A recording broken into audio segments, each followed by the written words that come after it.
Hola y'all, it's Jessie. Today I want to show you this kicked up, jazzed up version of chicken pot pie. It's a recipe that I saw on TikTok and instantly knew my audience would totally be okay with it.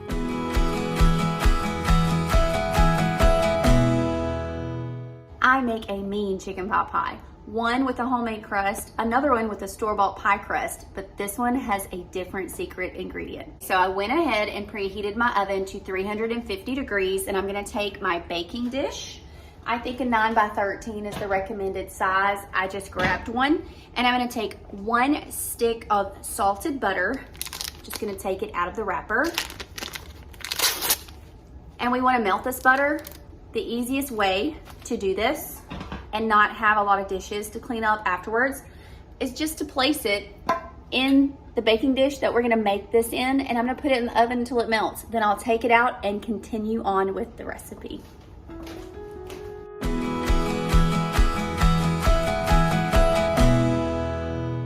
The creator of this recipe on TikTok actually called it chicken cobbler, and I think it was a pretty big hit, a pretty viral hit for him, and I think I can see why. It looks delicious.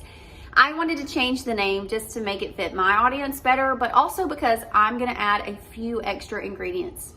Por supuesto, of course I am, to make it my own. Now, of course, you can boil your chicken, a whole chicken, and pick it off the bone if you like. Nothing wrong with that. I would do that if I'd had the time. He used a rotisserie chicken in his that was already store-bought and cooked, and that's what I decided to do today because I'm a very busy mom, and I get it. And there is no shame in taking some shortcuts, especially if they do not sacrifice flavor. I got a traditional fully cooked rotisserie chicken, and I'm just gonna pull it off the bone and put it into a container. And of course, the recipe will have the exact measurements for you of how much chicken I'm actually going to use. Pollo. Trying to remember to incorporate some Spanish back into my videos because it is seasonal Southern living in Spanish. In case you were wondering why Spanish is in the name of my channel, it's because I'm a Spanish teacher and I am bilingual. And I just love the language and I like to incorporate it whenever I can. So sometimes I remember to incorporate it into my cooking videos. Other times, honestly, I'm just a normal girl trying to get dinner on the table at a reasonable hour, and I don't really think about it too much.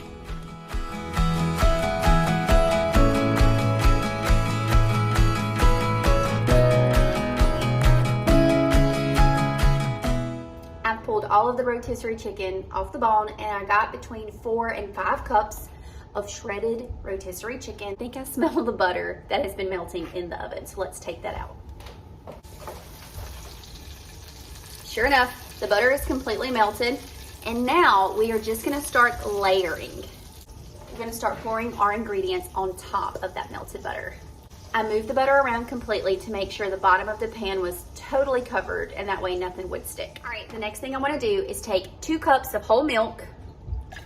I'm just pouring it into another measuring cup. I'm using it as a mixing bowl. And I'm gonna take 1 pack of the Red Lobster Cheddar Bay Biscuit mix. This, guys, is the secret ingredient. Yes, please, por favor. It looks so delicioso. I'm so excited. So I'm just gonna cut this open. So much easier, más fácil to, it's easier to cut it open with scissors. So anyway, I'm gonna pour this into, the whole thing, into the 2 cups of milk. Try not to spill it. And then in the Cheddar Bay Biscuit mix, there is a little packet. This is what you would normally brush on with the butter. This is the garlic and seasonings. You are going to add that straight into the biscuit mix and the milk. Make sure we get all of it. And we're gonna whisk this together. I wanna make sure it is really, really combined.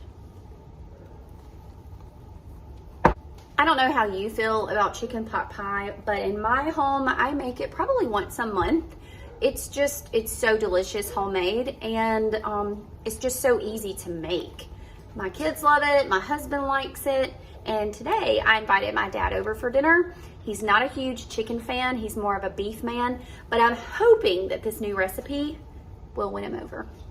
Okay, that's completely mixed up. I'm gonna set this to the side. I'm gonna take the cooked shredded chicken and I'm just gonna layer it on top of the melted butter inside of that casserole dish.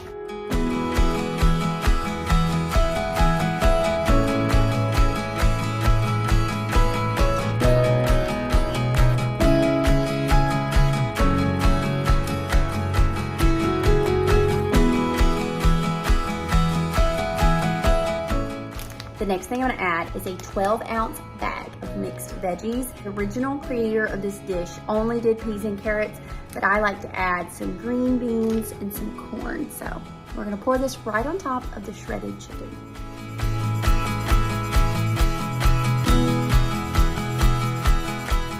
After I have the mixed veggies on top of the shredded chicken, I'm gonna add the milk and the Cheddar Bay Biscuit mixture on top, but I'm only gonna add half of it.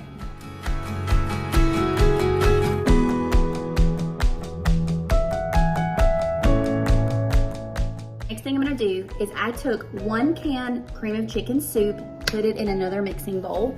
And to that bowl, I'm gonna add 2 cups of chicken stock. So I'm just measuring that out right here. I'm gonna add that to the cream of chicken soup and I'm gonna mix this really well. This is mixed really well.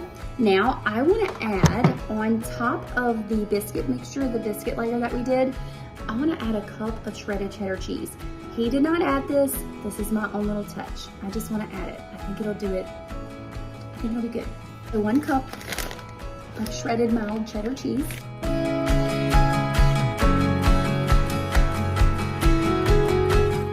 I'm not doing a lot of cheddar cheese. I'm not trying to change the recipe and make it super crazy. I just added a little bit for creaminess, but you can definitely leave that out. That was not in his original recipe.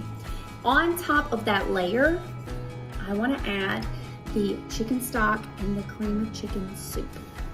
And no, we are not mixing any of these layers. We are simply layering them.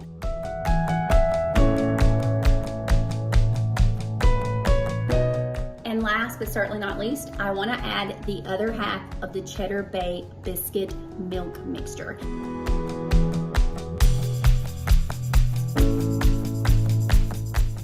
Now that everything is in the dish and layered, you can see that it's very liquidy, but the biscuits inside of that is gonna absorb all of that juice. We're gonna bake it 350 degrees for 45 minutes.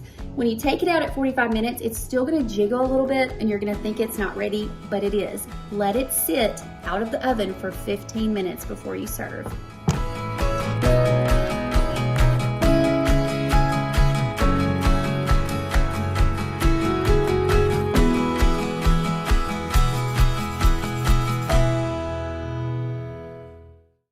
Okay, it just came out of the oven. You can still see some of the steam coming up. It looks so delicious. Look at that crust. It's time to take a bite. Here we go. I got a little piece of carrot.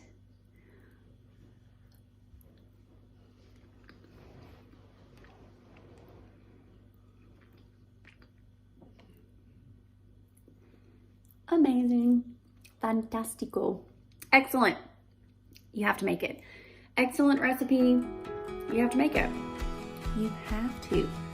And stay tuned for even more great recipes. Adios.